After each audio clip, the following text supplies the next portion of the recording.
ये श्री कृष्ण भगवान यादव होते, शूद्र होते, तो वो अपने समाज के लिए, अपने समाज को अधिकारों से वंचित क्यों करते? अच्छा, ये लोग क्या करते हैं, ये गुर्जर समाज को अलग भगवान दे देते हैं, ये ओबीसी समाज के लोगों को अलग अलग भगवान दे देते हैं, हर जाति को भगवान दे रहे हैं, हर जाति का भगवान देते हैं। तो उसमें लिखा हुआ है कि इस देश में वही लोग अछूत हैं जो आखिर समय तक भगवान बुद्ध की विचारधारा के साथ जुड़े रहे। मतलब बुद्ध को जो मानने वाले, जो क्रांतिकारी रहे हैं, उन्हें अछूत बनाया गया। उनको अनटचेबल का मतलब ही यह है कि जिन लोगों ने उनकी व्यवस्था को स्वीकार नहीं करा और भगवान बुद्ध की विचारधारा को आखिर समय तक मानते रहे, वो है। आपके अनुसार हिंदू धर्म एक नवीन धर्म है?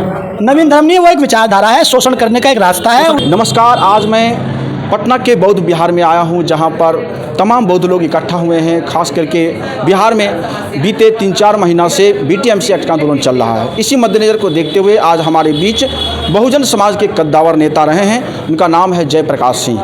आज मुलाकात करते हैं और बातचीत करते हैं कि आज देश में तमाम बहुजन समाज पर जो हमले हो रहे हैं, इसका कारण क्या है और इसका निवारण क्या है। सबसे पहले सर, मेरे चैनल में आपको स्वागत है। धन्यवाद साहब। सभी साहब क्या कहना चाहेंगे कि सर आज पूरे देश में जो कहीं न कहीं धर्म के ठेकेदार अपने आप को मानते हैं, जब हिंदू मुस्लिम की बात आती है तो कहते हैं जात पात की करो बजाय हम सब हिंदू भाई हैं, लेकिन इटावा में जिस प्रकार घटना हुई, एक यादव समाज पर जो ब्राह्मण समाज में गए थे कथावाचक कहने के लिए, उन्हें नाक रगड़वाया गया, उन्हें महिला के पेशाबों से शरीर में छिटकाया गया, इस पर क्या कहेंगे आप?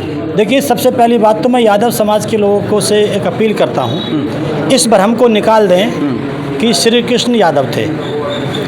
बड़ा बात कर रहे हैं, उत्कार यदुवंशी हैं। हाँ, मैं बोल रहा हूँ ना, क्योंकि ब्राह्मण होने का तो प्रूफ मिल सकता है, लेकिन यादव होने का प्रूफ नहीं है। आप कहेंगे वो कैसे? गीता के अंदर साफ साफ लिखा है कि शूद्रों को ये अधिकार नहीं है। तो जब ये अधिकार शूद्रों को नहीं है, तो अगर ये श्री कृष्ण भगवान यादव होते, शूद्र होते, तो वो अपने समाज के लिए, अपने समाज को अधिकारों से वंचित क्यों करते? अच्छा, ये लोग क्या करते हैं, ये गुर्जर समाज को अलग भगवान दे देते हैं, ये ओबीसी समाज के लोगों को अलग अलग भगवान दे देते हैं, हर जाति को भगवान दे रहे हैं, हर जाति का भगवान देते हैं। एक हमारे यहाँ गुर्जर समाज के लोगों को भगवान दे रखा है, वो जो मोहन राम के नाम से। तो ये जगह जगह पर समय समय पर देख देख करके बिरादरी के हिसाब से, एक चमारों के अंदर एक वहाँ पर वो दे रखा भोले बाबा। एक बार योगी बाबा बोले थे कि हनुमान जी दलित हैं। हाँ, तो ये क्या करते हैं, ये समय समय पर जगह जगह पर अलग अलग बिरादरी को अलग अलग भगवान देते रहते हैं, जिससे कि हमारे साथ जुड़े रहें। क्योंकि यादव समाज के अंदर ललित सिंह यादव जी की वजह से, भगवान बाबा साहब की वजह से जो क्रांति आ रही थी यादव समाज के अंदर, उसको तोड़ने की कोशिश की गई। साहब कांसीराम ने जो मूवमेंट चलाया था, उसमें चमार के बाद सेकंड नंबर पे पासी, और पासी के बाद में और इस क्षेत्र में, और उसके बाद यादव समाज बहुत बड़े पैमाने पर इनकी विचारधारा के खिलाफ चलने लग गया। यादव तो कहते हैं हम क्षत्रिय, हम कृष्ण वंशीय हैं, हम माधव हैं। देखिए, क्षत्रिय का मतलब एक अलग है। क्षत्रिय का मतलब ये है कि इस देश की अगर आप इतिहास को पढ़ते हैं तो हर एक बिरादरी कभी ना कभी, कहीं ना कहीं की राजा रही है।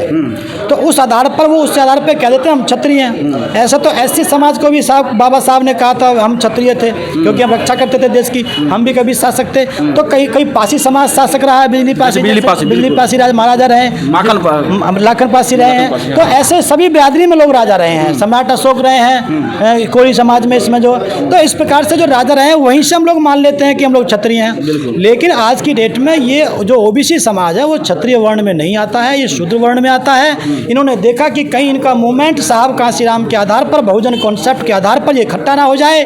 उसमें उसमें जो यादव बिरादरी है वो बहुत ही मजबूत बिरादरी है और ये अच्छी बोलने वाली बिरादरी है, थोड़ा समझती है मूवमेंट को, इसलिए इन लोगों ने अभी जल्दी में ही ये कह दिया कि श्री कृष्ण खुद यादव थे। पूरे देश में कहीं न कहीं अभी दलित समाज पर जो अत्याचार हो रहा है, आपको देखने को मिलेगा कि यादव जरूर मिल जाते हैं अत्याचार करने वाले दलितों पर। हाँ, देखिए, ये तो इस देश की प्रॉब्लम है, जहाँ जो बिरादरी डोमिनेटेड है और जहाँ तो वो अपनी किसी नीचे किसी बिरादरी को अत्याचार करती है। जिस क्षेत्र में यादव है वो यहाँ पर यादव अत्याचार करेगा, जिस क्षेत्र में जाट है वो जाट अत्याचार करेगा। लेकिन पासवान, राम, धोबी, रजक ये सब कहाँ अत्याचार करता है दूसरे समाज पर? नहीं, ये नहीं करते ना, ये शोषित, ये शोषक बिरादरी नहीं है ना, ये इतनी वैसी बिरादरी नहीं है किसी पर अत्याचार करे। ये भगवान बुद्ध को मानने वाली बिरादरी है। अगर बाबा साहब को हम पढ़ते हैं तो उसमें लिखा हुआ है कि इस देश में वही लोग अछूत हैं जो आखिर समय तक भगवान बुद्ध की विचारधारा के साथ जुड़े रहे। कहने मतलब बुद्ध को जो मानने वाले जो क्रांतिकारी रहे हैं हाँ। उन्हें अछूत बनाया गया। उनको अनटचेबल का मतलब ही यह है कि जिन लोगों ने उनकी व्यवस्था को स्वीकार नहीं करा और भगवान बुद्ध की विचारधारा को आखिर समय तक मानते रहे, तो उनको जबरदस्ती अनटचेबल कह करके ये इनको दूर कर दिया गया कि मंदिरों में तुम्हारा प्रवेश नहीं होगा, आप अलग रहो, आप दूर रहो, क्योंकि उनको पता ना चल जाए कि मंदिर के अंदर जो भगवान बैठा है वो भगवान बुद्ध की मूर्ति को ही तो लीप पोत करके बनाया है इन्होंने। इनकी मंदिरों में कहीं पुराने मंदिर को किसी को भी देख लो, वहाँ पर कोई भगवान नहीं है, केवल भगवान बुद्ध की जो स्टैचू थी वहाँ पर जो लगी हुई थी बुद्ध विहार पर, उसी को इन लोगों ने सिमरक बिंदी लगा करके लीप पोत करके कपड़ा उठा करके उसी को कहीं पर किसी भगवान का नाम दे दिया जगन्नाथ का, किसी का पुरी का नाम दे दिया, कहीं पर महिला के रूप उसको दे दिया साड़ी पहना करके है। अगर उनको सबको खोल दिया जाए तो सब जगह भगवान बुद्ध की स्टैचू निकलेगी, चाहे ऊपर निकाल लो चाहे जमीन में निकाल लो, सब जगह भगवान बुद्ध की स्टैचू मिलेगी। इसीलिए इनको कहा कि तुम्हारा मंदिर में प्रवेश नहीं है, क्योंकि तुम कहीं ये जान ना लो कि तो भगवान बुद्ध की स्टैचू है। बड़ी बात कर रहे हैं ताकि इससे लोगों को पता न चल जाए कि यहाँ बुद्ध बैठे हुए हैं। हाँ बिल्कुल, आप देख लो आज चल रहा सिद्ध होता है कि हिंदू जो व्यवस्था, हिंदू धर्म, इसके जितने भी देवी देवता हैं वो कहीं न कहीं मंदिर नहीं है, सब कुछ फेक है। कुछ नहीं है इनके, ना कोई विचारधारा है ना इनके कुछ है। इन्होंने केवल भगवान बुद्ध के द्वारा जितने भी बुद्ध विहार बने, सम्राट अशोक के द्वारा जितने भी शासक रहे, बौद्ध शासक रहे, उनके द्वारा जितने भी मठ बने, जितने भी मंदिर बने, उन सभी को इन्होंने लीप पोत करके उन पर रंग रोगन पेंटिंग करके उनको मंदिर कहना शुरू कर दिया है। और जो बड़े बड़े बुद्ध विहार थे, जैसे कि हमारा मथुरा के अंदर है या और जगह इस देश में जितने भी मिट्टी के बड़े बड़े पहाड़ पाए जाते हैं, उनको खोद के निकाला जाए, सबके नीचे बुद्ध विहार वहाँ पर बने हुए हैं। आपके अनुसार हिंदू धर्म एक नवीन धर्म है? नवीन धर्म नहीं, वो एक विचारधारा है, शोषण करने का एक रास्ता है, शोषण का एक रास्ता। उसका, क्योंकि हिंदू धर्म, किसी भी धर्म के अंदर 4 एसेंशियल एलिमेंट होने चाहिए। नंबर 1 उसका कोई फाउंडर होना चाहिए, जैसे और के क्रिश्चियनों का है प्रॉफिट मोहम्मद है, ईसा मसीह है, हम सब है, इसका कोई संस्थापक नहीं है। कोई संस्थापक नहीं है। हाँ। दूसरी बात, इसका कोई पवित्र ग्रंथ होना चाहिए धर्म का, इसका कोई एक पवित्र ग्रंथ नहीं है। तीसरी बात, ये प्रचार करने योग्य होना चाहिए, उसका कोई प्रचार करने योग्य नहीं है, ये इंडिया से बाहर कहीं जा नहीं सकता, इसको लोग भगा देते हैं कि ये ठीक नहीं है। नंबर चौथी बात, उसको मानने वाले लोगों में आपस में भाईचारा होना चाहिए। जो यहाँ पर ये 4 चीजें होती है, वहाँ जाके कोई धर्म बनता है। ये चारों चीजें इस धर्म में नहीं मिलती हैं। अच्छा, ये तो गाली दी हुई है जो बताई जाती है कि मुगलों ने यहाँ पर जाके गाली दी है। अच्छा, ये गीता के श्लोक में अध्याय 4 और श्लोक 13 में कहा गया है कि श्री कृष्ण खुद कह रहे हैं अर्जुन को कि चारों वर्ण का व्यवस्था मैंने बनाया है। भाई जब वो लिखा ब्राह्मण ने तो उसको वो कैरेक्टर बना रखा है ना। तो कैरेक्टर से तुम जो मर्जी बुलवा लो। अब शाहरुख खान से क्या बुलवाना है, वो तो कृष्ण कैरेक्टर है, कैरेक्टर तो है उसमें, वो उसमें कोई साहित्य कुछ नहीं है। अगर देखा जाए जो अच्छी बातें हैं वो भगवान बुद्ध के त्रिपिटक से ली गई हैं, सब त्रिपिटक से लिख के और कैरेक्टर नया बातें। हाँ, और जो उसमें और कुछ बातें इन्होंने अपने शास्त्रों की जोड़ दी हैं जिससे कि बैलेंस बन के चल सके, कोई इसका विरोध ना कर पाए। आखिरी क्या कहना चाहेंगे कि जो यादव समाज के नेता हैं वो अपने आप को सब जगह कहते हैं हम कृष्ण के मंदिर बनाएंगे, तो हम जेल में ही जन्म लिए थे, ये तमाम चीज़ कहते रहते हैं उनके नेताजी। वो आज की जो व्यवस्था है उनको लगता है कि इस प्रकार से उनको वोट मिल जाएगा, लेकिन उनको समझना चाहिए कि इस प्रकार से समाज को गलत रास्ते पर नहीं भेजना चाहिए।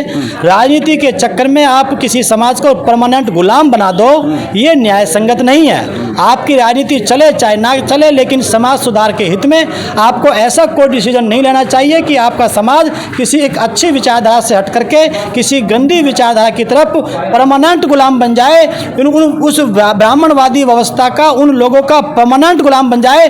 तुम अपने समाज को परमानेंट गुलाम बना करके अगर तुम ऐसा करते हो तो तुम दूसरी विचारधारा के नेताओं के उनके सामने तुम उनको परमानेंट गुलाम बना करके जा रहे हो। इसके लिए आपको सबक सीखनी चाहिए। यादव समाज को बहुजन बनना चाहिए या समाजवाद बनना चाहिए या हिंदू बनना चाहिए? मेरे विचार से बहुजन बनना चाहिए। साहब कांशीराम ने खुद कहा था ये बहुजन है। अगर बहुजन की बात करोगे तो आप सत्ता में आ जाओगे, और अगर उनकी तरफ जाओगे तो समाजवाद से दूर। समाजवाद का मतलब नहीं बनता।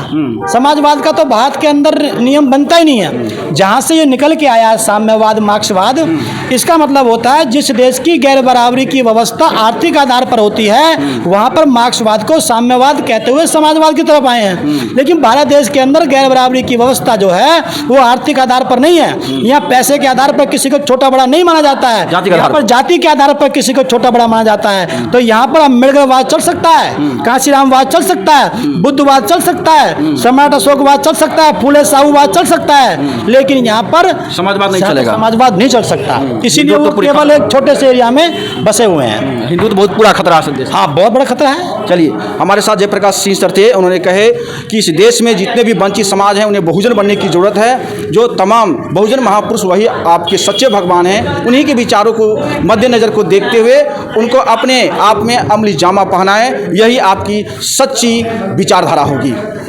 नमस्कार।